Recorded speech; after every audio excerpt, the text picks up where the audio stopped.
Hello mga kapuraring-ring! For today's video, mag-aalagroomer ang lola nyo at sasampulan natin ang mga alaga ko. First customer, gupit dito, gupit dun.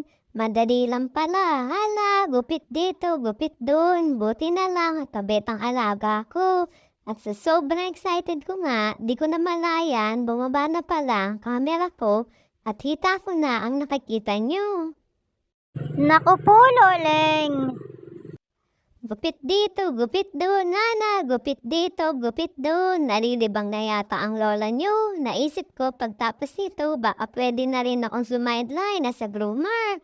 Sa mga may grooming pet shop dyan, baka naman. Ang pangalan ng sitso ko ay Hershey. Sinabi ko na, baka itanong mo pa sa comment. Kaya inunahan na kita.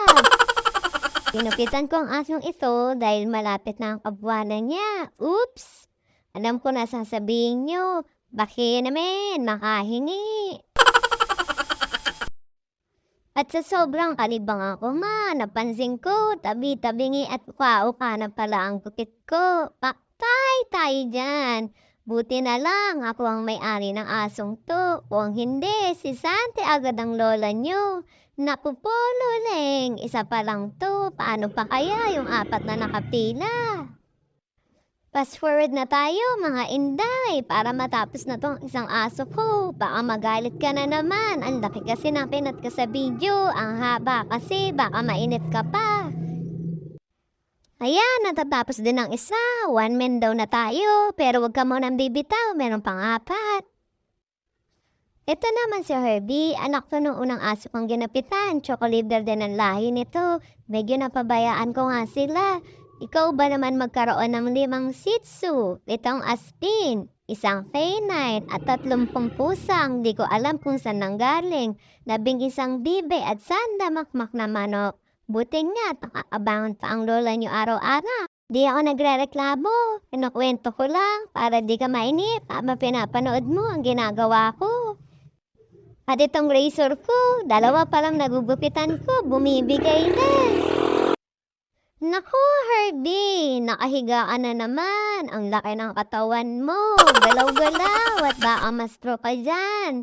Oy, hindi ikaw yun. Huwag kang kumakatitig ka. Wagas. Naku, Loleng, bumalag na nga tayo sa aso ko at baka mabato pa tong bahay ko. Fast forward ulit tayo, mga inday. Masyado nang mahaba. Baka mag-guide ka na naman. Natubas tayo dito at baka mawala ang self-motivation ko. At ito na nga, 2 pa lang nagbukitan ko pero pumipitig ng mga daliri ko. Ito naman si Choco, ang taba niya. Pero teka, mukhang inat-anayat mismo ka ng kape. Mukhang mahirap-hirap to, makapalang balahibong. Kailangan ko na yata ng karelyebo. Buti na lang, lahat ng mga aso po masinurin. Hindi katulad na mga anak ko, lawit na ang dina ko, di pa rin naririnig. Tapos ang isasakit sa'yo, wait lang mama, napupulo, Leng. Kung may sakit lang ako sa puso, matagal na akong inatake. Dahil bago pa ninasundi, nagawa ko nga. Ika nga, utos po, gawa ko.